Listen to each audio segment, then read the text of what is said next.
일반 사람들이 기독교 신앙을 이해하기에 어려운 부분이 있습니다.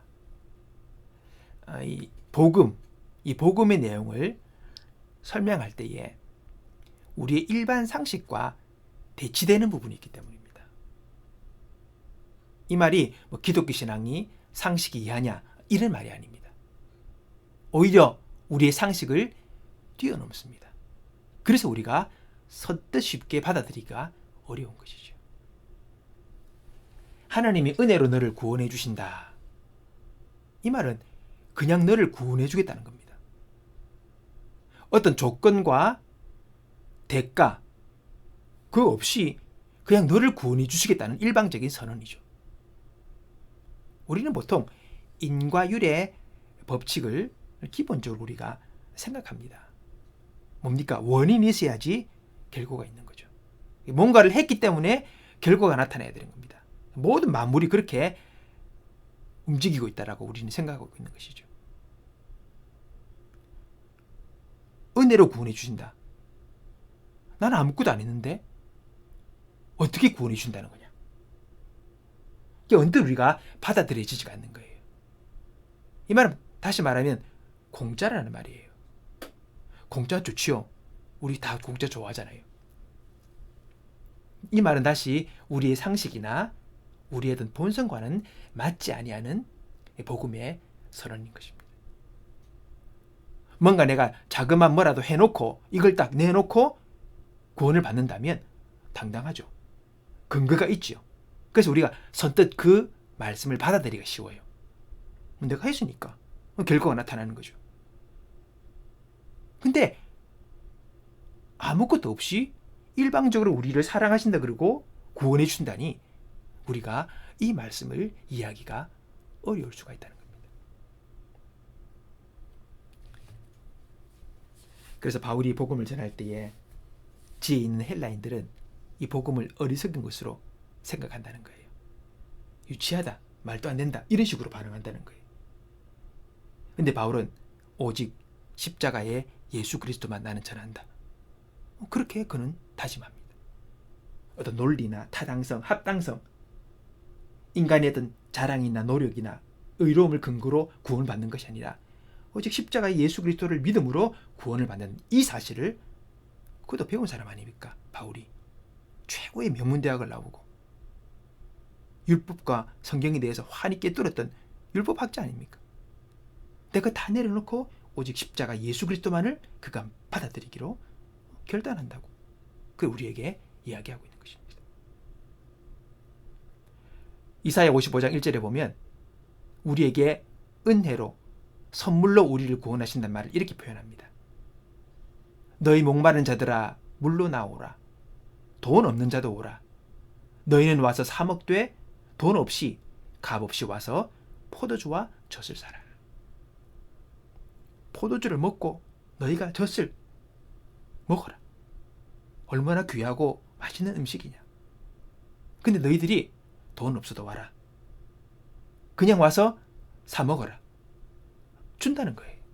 이게 바로 기독교 신앙을 우리에게 이야기하고 있는 것입니다. 신약의 이 복음을 구약의 선지자가 미리 예언적으로 그렇게 표현을 한 것이에요. 우리의 어떤 대가를 요구하지 않으시고 하나님 우리에게 내가 너를 자녀 삼아주겠다. 웬걸? 우리에게 영생을 주겠다. 무슨 말씀이에요? 우리에게 삶의 의미를 알고 너는 복을 누리며 살도록 내가 베풀어준다. 여러분, 우리 측에는 뭔가 없는데 그분이 일방적으로 선언하시고 주신다니 얼마나 놀라운 일입니까? 물론 이러한 구원과 영생을 복을 우리가 누리기 위해서는 우리가 아닌 제3자인 예수님의 희생과 대가가 있었던 것이죠. 그 대가를 우리가 받는 것입니다. 그 희생을 우리가 덕으로 받는 것이죠. 그분 때문에 우리가 그 은혜를 잊게 되는 것입니다. 이게 바로 기독교 신앙이에요. 그래서 우리는 거저 주신다고 하는 하나님의 은혜를 내가 받아들이면 그 주신다 하신 모든 것들이 내 것이 되는 거예요. 그걸 우리가 흔히 교회에서 많이 사용하는 믿음으로 구원받는다는 말이. 그 말이 같은 말이에요. 그분의 그 선언과 그 약속을 내가 그냥 받아들이고 내 것으로 받아들이고 믿으면 그게 바로 내 것이 되고 그 믿음으로 내가 구원을 받는 것입니다. 그래서 너무 어떻게 보면 쉽고, 그래서 사람들이 생각할 때에 뭔가 좀 신비하고 아주 논리정연하고 뭔가 심오한 어떤 그런 기독교 교리나 신앙이 돼야지 사람들이 혹해서 그런가라고 신비스러운 마음에 받아들이고 그분 앞에 나아갈 수도 있겠는데, 오히려 우리의 본성과는 좀 다르게 너무 쉬운, 너무 간단한 복음을 우리에게 이야기하고 말씀하고 있는 것입니다. 그래서 복음은 누구나 받아들일 수 있어요. 누구나 받을 수 있어요. 아주 어린 아이도, 그리고 나이 아주 많아 제대로 듣기도 말하기도 어려운 할머니 할아버지도 복음을 받아들일 수 있어요. 누구나 다, 돈 많은 사람도 돈 없는 사람도, 건강한 사람도 가난한 사람도, 지식인이나 또 무지한 사람이나 다 누구나 이 복음에 접할 수가 있는 것입니다. 남녀노소 가리지 않습니다. 하나님 우리에게 이 은혜의 복음을 선포하시고 누구든지 이 복음의 말씀을 듣고 내게로 돌아오라고 우리에게 말씀하시는 겁니다. 그래서 우리는 이 복음의 은혜를 알아야 합니다. 호세아 선지자는 그러므로 우리가 여호와를 알자, 힘써 여호와를 알자, 그렇게 선포합니다. 너희들이 모르니까지 그 은혜를 못 누리는 것이지. 알아야 된다. 하나님 우리에게 어떤 은혜를 베푸셨는지 너희들이 알아라. 알아야 너희들이 살 수 있다라고 우리에게 말씀을 하시는 것입니다. 오늘 읽은 말씀도 우리가 예수님을 나의 주인으로 모실 때에 우리에게 일어나는 놀라운 신분의 변화, 정체성의 변화를 우리에게 설명하고 있습니다. 내가 뭔가 해서가 아니라 내가 그분을 나의 주인으로 모실 때에 너는 이러한 존재가 되었어. 너의 신분은 이래. 너는 이런 자야 라고 우리에게 설명을 하고 있는 것입니다. 여러분, 받아들이면 됩니다. 그게 신앙입니다. 오늘 누구든지 그리스도 안에 있으면 새로운 피조물이라. 이전 것은 지나갔으니 보라 새 것이 되었다. 해? 누구든지 예수님을 나의 주인으로 다 믿음으로 받아들일 때에 그는 이제 새로운 피조물이 된다는 거예요. 새로운 피조물, 이게 뭐냐? 이 새롭다는 말에 번역이 될 수 있는 헬라 단어가 두 개 있습니다. 하나는 네오스라는 말인데, 이거는 금방 딱 생겨났는데 이와 비슷한 것들이 많이 있는 거예요. 이미 존재한 거예요. 그때 쓰는 헬라어 단어가 네오스라는 말인데, 두 번째는 오늘 본문에 쓴 단어입니다. 그게 뭐냐? 카이노스라는 말입니다. 이 카이노스는, 이 새롭다, 이 의미는 이전에 있지 않던 전혀 새로운 것, 전대미문의 것, 한 번도 없었던 것. 그러니까 유일한 변화, 그런 유일하게 새로운 존재, 바로 그게 이 새로움이라는 거예요. 오늘 너희가 예수를 믿으면 너는 그분 안에서 새로운 피조물이 되었다라는 거예요. 너는 전혀 다른 존재야. 이전의 네가 아니야. 다 그렇게 선언하시면서 우리의 이전과 믿음 이후의 삶을 탁 금을 긋는 것입니다. Before, after.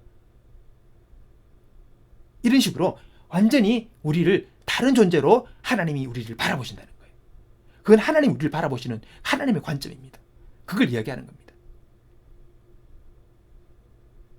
하나님께서 태초에 하늘과 땅을 창조하셨던 것처럼, 없었던 것을 만드셨던 것처럼 오늘 우리의 존재를 새로운 존재로 하나님께서는 만드셨다는 거예요. 내가 바뀌었대요. 아니, 내 똑같이 어젯밤에 자도 일어나서 지금 손도 발도 내 수염이 지금 기른 것도 그대로 있고 머리카락도 그대로 있고 오늘 피부도 검적조한 그대로 있는데 내가 새로운 존재라고? 예, 새로운 존재예요.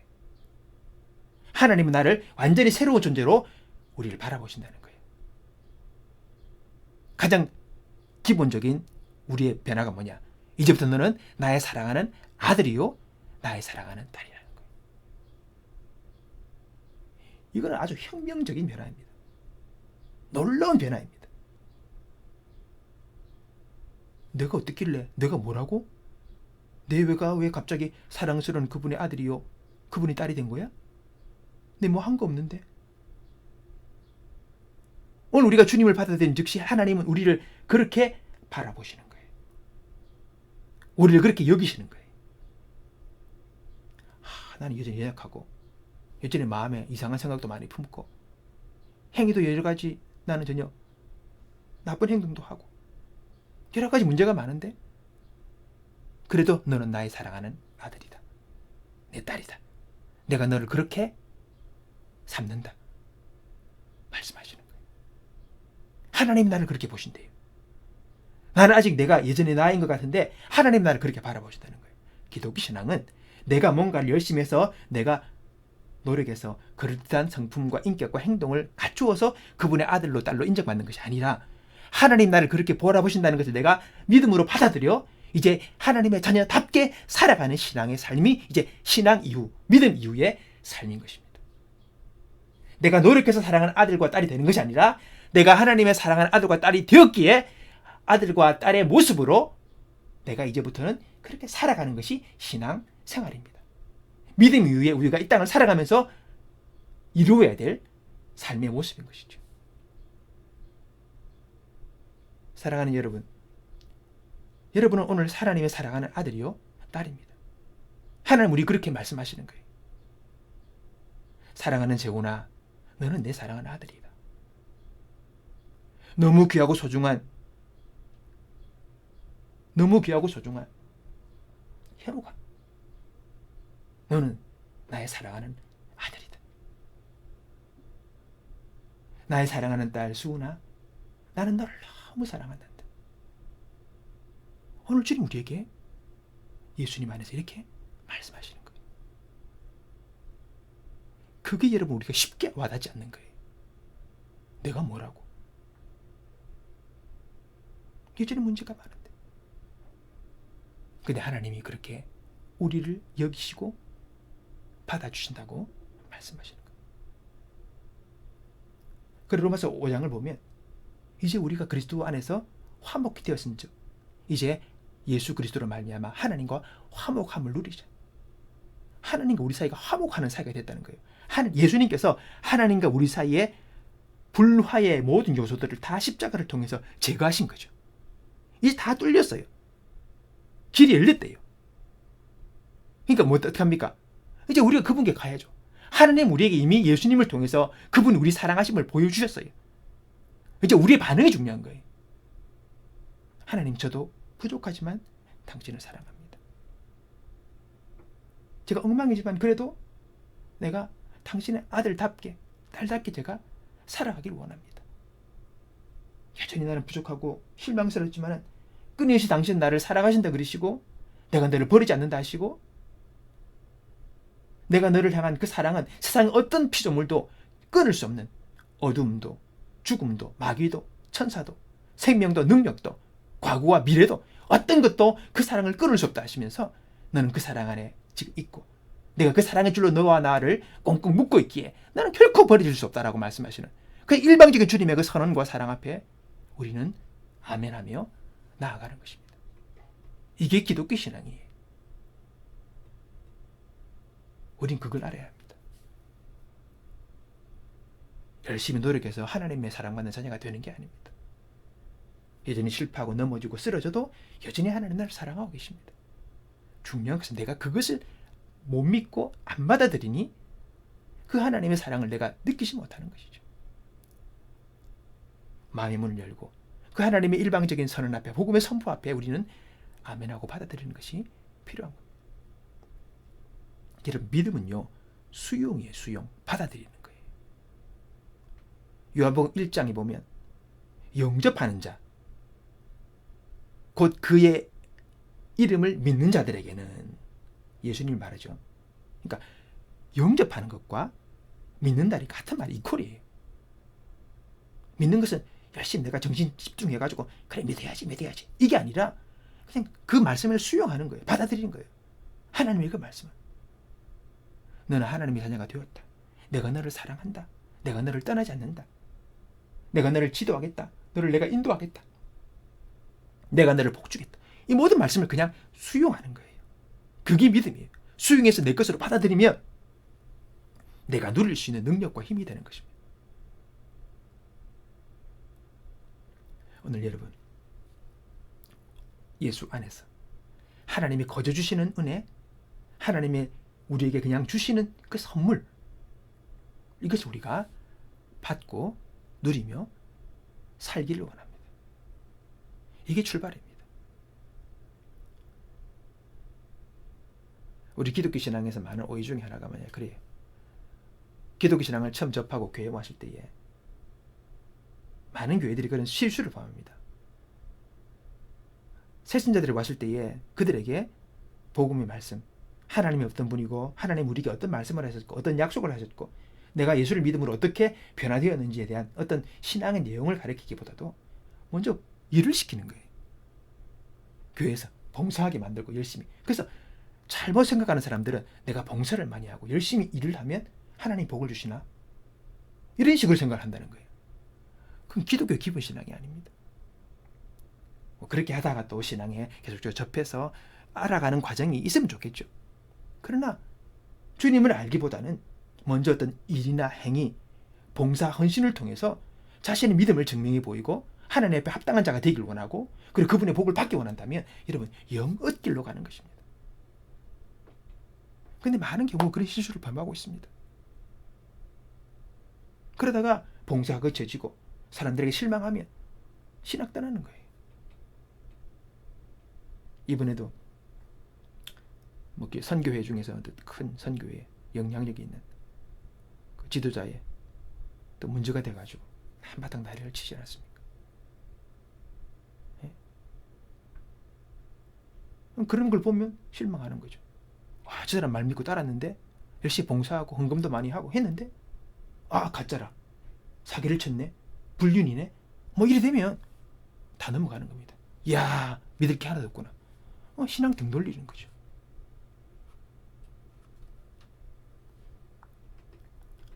오늘 우리 믿음이 어디 있느냐? 우리 신앙이 어디 있느냐? 우리는 복음을 제대로 믿고 따라가고 있는가? 우리가 생각해 보길 원합니다.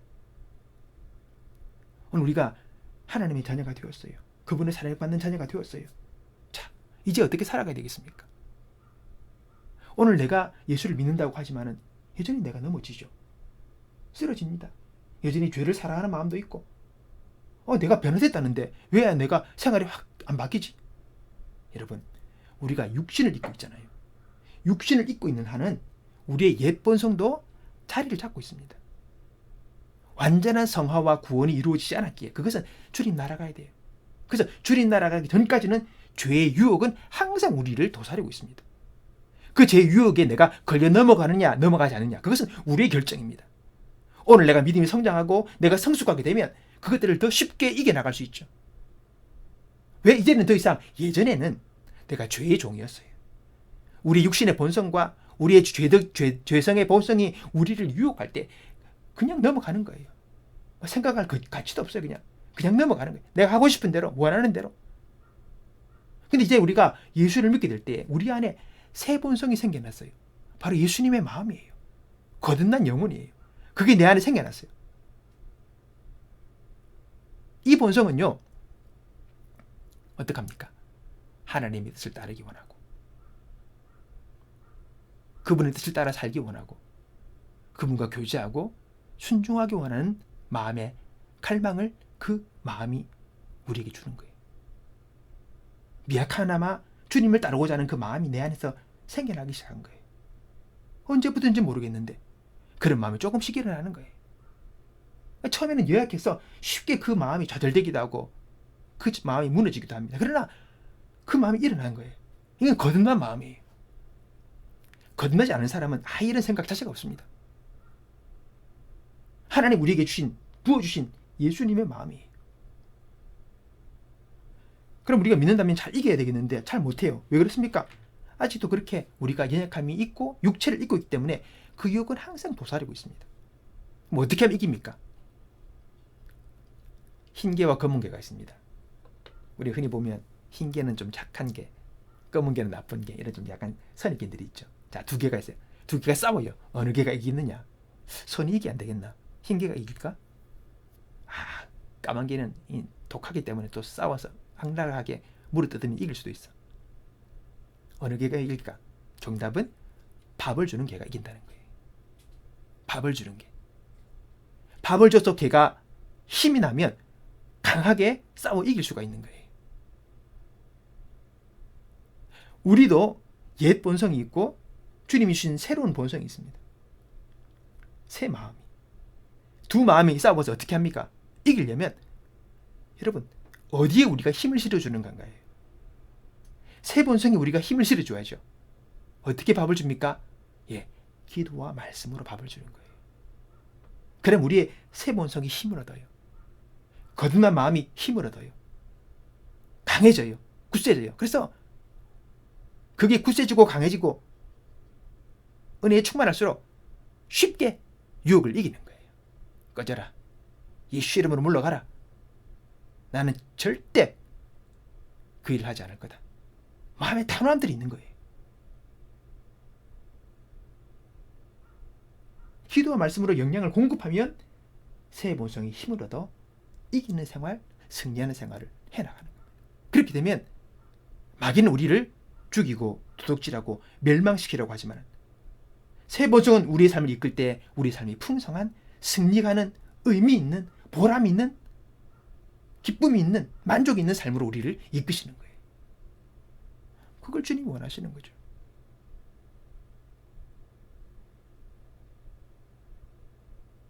우리가 그렇게 살아야 안 되겠습니까?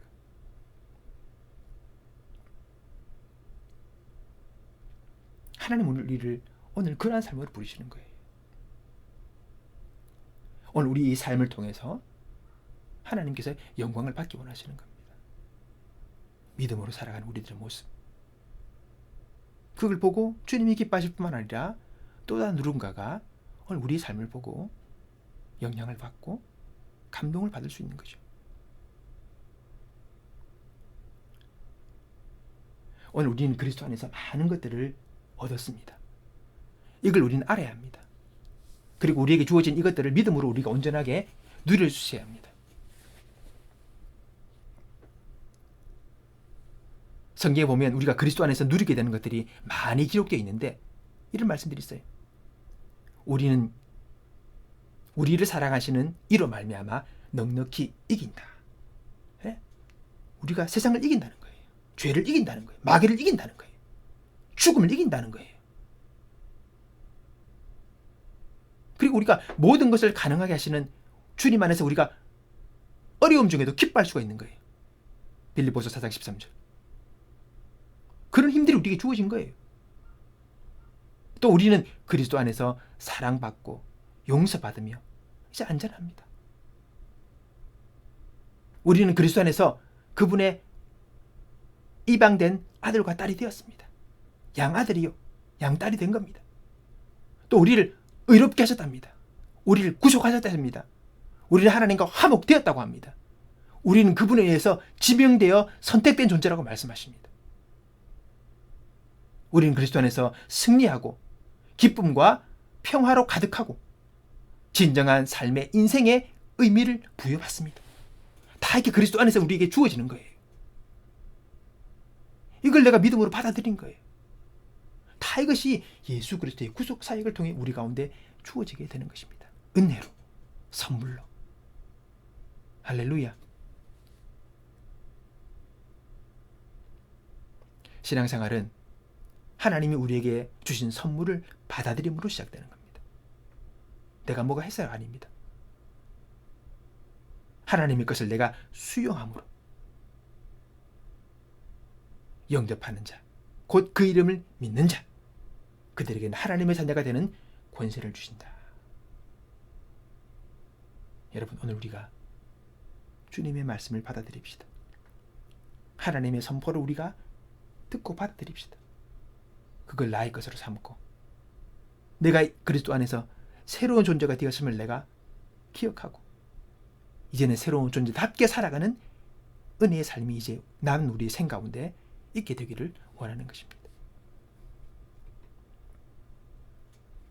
여러분, 오늘 내가 누구입니까? 하나님 내게 은혜로 주신 것들이 어떤 것이 있습니까? 그것을 하나하나 알아가며 그것이 내 삶 가운데 이루어지기를 기도하고 하나님 앞에 간구하며 하나님 당신께서 그렇게 하지 않으셨습니까? 그렇게 불러주셨고 그렇게 해주신다고 하지 않았습니까? 기도합니다. 우리가 누구든지 그의 뜻대로 구하며 이루어진다고 하셨으니 내 삶을 주님 풍성하게 아름답게 넘치도록 승리로 영광으로 평강으로 주님 나를 인도하옵소서. 이대로 살 수 없습니다. 당신의 능력으로 내 삶을 이끌어 주십시오라고 기도하면서 오늘 우리가 매일의 삶을 하루하루 걸어가는 저와 여러분의 삶이 되기를 주님의 이름으로 축복합니다. 기도하겠습니다. 하나님 아버지 감사합니다. 하나님께서 우리에게 은혜로 선물로 거저 주신 수많은 하나님의 약속과 축복들이 있습니다.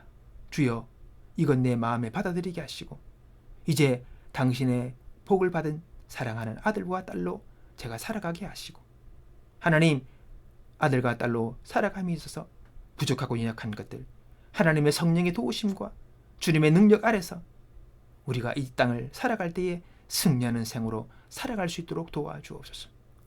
오늘의 모든 염려와 걱정들 문제들을 주님께 다 맡기고 아뢰고 하나님이 내 삶을 인도하시는 그 귀한 역사를 경험하는 우리 모두가 되게 하여 주옵소서. 예수님의 이름으로 기도하옵나이다. 아멘.